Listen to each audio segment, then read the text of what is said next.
ચોમાસું નજીક આવી રહ્યું છે। એવામાં રાજકોટ જિલ્લાના ઉપલેટા શહેરમાં પ્રી મોન્સૂન કામગીરી હજી સુધી પૂર્ણ ન થતા સ્થાનિકોમાં ભારે રોષ જોવા મળ્યો। સ્થાનિકોનો આક્ષેપ છે કે શહેરોમાં ગટરો, બોકડા અને વરસાદી પાણીના નિકાલ માટેની વ્યવસ્થાની સમયસર સફાઈ કરવામાં આવી નથી, જેના કારણે સામાન્ય વરસાદમાં પણ પાણી ભરાવાની ગંભીર સમસ્યા ઊભી થઈ શકે છે। લોકોનું કહેવું છે કે દર વર્ષે ચોમાસા પહેલા નગરપાલિકા દ્વારા જરૂરી કામગીરી કરવામાં આવે છે, પરંતુ આ વર્ષે હજી સુધી અસરકારક કામ જોવા મળતું નથી, જેના કારણે લોકોમાં ચિંતા અને નારાજગી બંને વધી રહી છે। બીજી તરફ કોંગ્રેસે પણ ભાજપ શાસિત નગરપાલિકા સામે ગંભીર આક્ષેપો કર્યા છે। કોંગ્રેસના આગેવાનોનું કહેવું છે કે જે કામગીરી ચોમાસા પહેલા પૂર્ણ થવી જોઈએ તે હજી સુધી શરૂ પણ નથી થઈ, જેના કારણે વરસાદી સિઝનમાં લોકોને ભારે હાલાકી ભોગવવી પડે છે। જો કે આ સમગ્ર મામલે ઉપલેટા નગરપાલિકાના ચીફ ઓફિસરનું કહેવું છે કે શહેરમાં રસ્તાઓના ખાડા પૂરવાની કામગીરી ચાલુ છે અને પ્રી મોન્સૂન કામગીરી માટે ખાનગી એજન્સીને ટેન્ડર ફાળવી દેવામાં આવ્યું છે। ટૂંક સમયમાં કામ શરૂ કરવામાં આવશે। કૃષ્ણકાંત ચોટાઈ, રાજકોટ જિલ્લા કોંગ્રેસ ઉપપ્રમુખ। ઉપલેટામાં હાલમાં વરસાદી વાતાવરણ ધીમે ધીમે જામતું જાય છે, ત્યારે જે વરસાદી પહેલાં પ્રી મોન્સૂનની કામગીરી કરવાની હોય છે એ કામગીરી બિલકુલ નગરપાલિકા દ્વારા કરવામાં આવેલ નથી। ફક્ત કાગળ ઉપર જ આ કામગીરી દેખાઈ રહી છે। ગ્રાન્ટો પણ આવી ગઈ છે, પ્રી મોન્સૂનની જે દર વર્ષે ગ્રાન્ટો આવે છે એ ગ્રાન્ટો પણ આવી ગઈ છે। એટલું જ નહીં, પણ જે ટેબલ વર્ક કરી અને આ ગ્રાન્ટને ભ્રષ્ટાચારના રૂપમાં પોતાના ખીચામાં કઈ રીતે આવી જાય એ માટેના પ્લાનિંગ થઈ રહ્યા છે।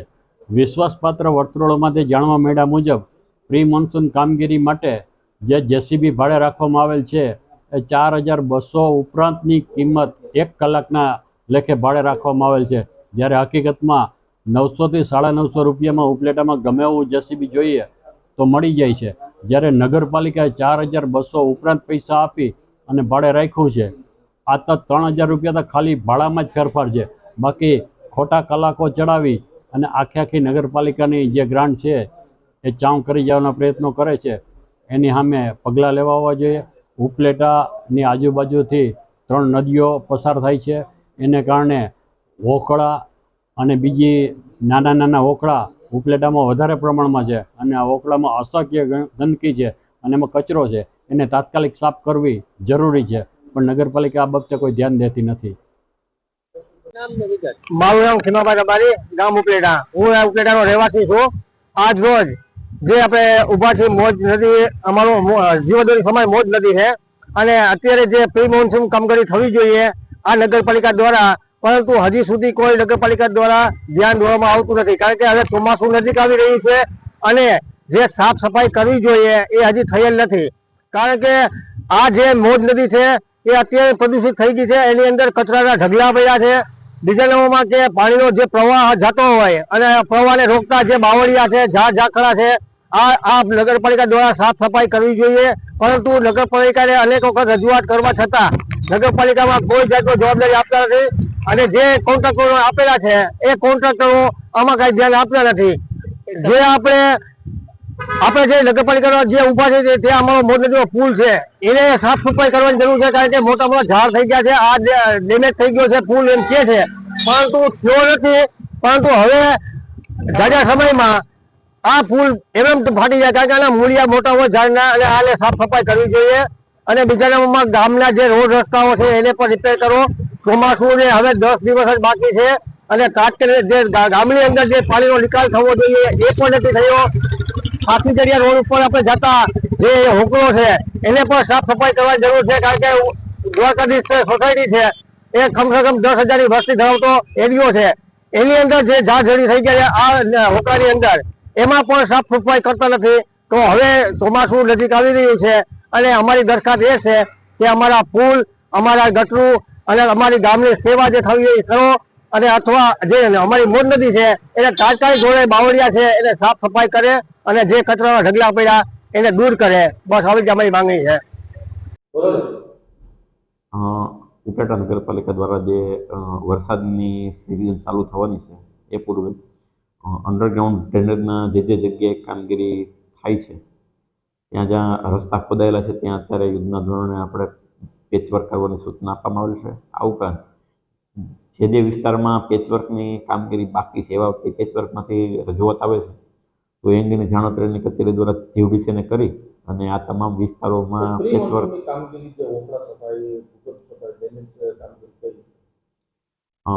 પ્રી મોન્સૂનની કામગીરી માટે એજન્સીને આજરોજ વર્ક ઓર્ડર આપવામાં આવશે. ત્યારબાદ એજન્સી દ્વારા ઉપલેટા શહેરના જે વિવિધ વોકળા છે એની સાફ સફાઈ કરવામાં આવશે. આ ઉપરાંત સ્ટ્રોમ વોટર ડ્રેનેજમાં જ્યાં જ્યાં કચરો હશે ભરાયેલો ત્યાં પણ એને સાફ કરવાની કામગીરી કરવામાં આવે છે. કોંગ્રેસ એવો આક્ષેપ કરી રહી છે કે ટેન્ડર અપાઈ ગયું છે અને ઊંચા ભાવે ટેન્ડર આપી દેવામાં આવ્યું છે. શું કહેશો એમાં ભ્રષ્ટાચાર? ના, એવું છે નહીં. ટેન્ડર જે છે નિયમો અનુસારની પ્રક્રિયા પૂર્ણ કરી અને ત્યારબાદ એજન્સીને વર્ક ઓર્ડર આપવામાં આવેલ છે. આજે ટેન્ડર ભરવામાં આવ્યું ઓનલાઈન એમાં કેટલીક એજન્સીઓએ ભાગ લીધો.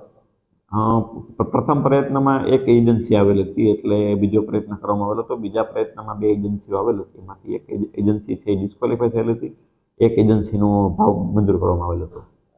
કેટલા સમયમાં કામગીરી શરૂ કરવામાં આવશે અને પૂર્ણ કરવામાં આવશે? આજરોજથી જ લગભગ કામગીરી સ્ટાર્ટ થઈ જશે અને 1 વીકની અંદર કામગીરી પૂર્ણ કરવા માટે કોન્ટ્રાક્ટર્સને સૂચના આપવામાં આવશે. મારું નામ તારાભાઈ બારિયા. તારાભાઈ, આજે જે ઉપલેટા નગરપાલિકા દ્વારા જે પ્રી મોન્સૂનની કામગીરી કરવામાં નથી આવી, શું છે? પ્રી મોન્સૂનની કામગીરી કરવામાં નથી આવી એ નગરપાલિકાના બધા જે હોદ્દેદારો છે એની મોટી બધી જવાબદારી છે.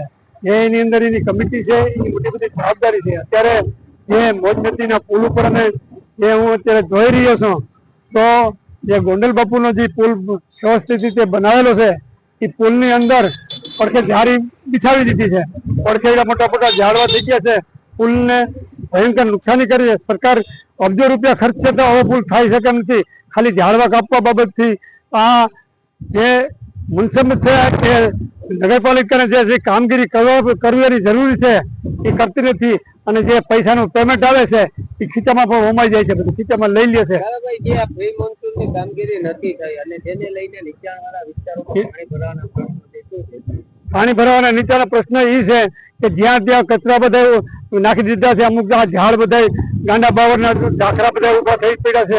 સફાઈ પૂરી થતી નથી અને એ હિસાબે પાણી ભરાય છે અને જે નબળા પાત્રમાં જે વર્ગના જે માણસો છે એનું ઘર નીચાણમાં હોય તો એના ઘરની અંદર આ જે વરસાદને હવે તૈયારીમાં છે, વરસાદ થાય તો આના ઘરની બધી બરબાદી થાય. એટલે માટે અમે એ જે આ લોકોને જે કામગીરી કરવાની છે એ વહેલી તકે જે કામગીરી કરે અને આ બધી સફાઈ વ્યવસ્થિત રીતે થાય એ બાબતનું અમારું મોટું જો નહીં થાય તો એના માટે અમે આગળ વધવા માટે પણ અમારી તૈયારી છે. હવે સવાલ એ છે કે ચોમાસા પહેલા નગરપાલિકા કામગીરી પૂર્ણ કરી શકશે કે પછી શહેરવાસીઓને પાણી ભરાવાની સમસ્યામાંથી રાહત મળશે કે નહીં? આ જ પ્રકારે આવા ખાસ રિપોર્ટ માટે જોતા રહો TV17 ગુજરાતી.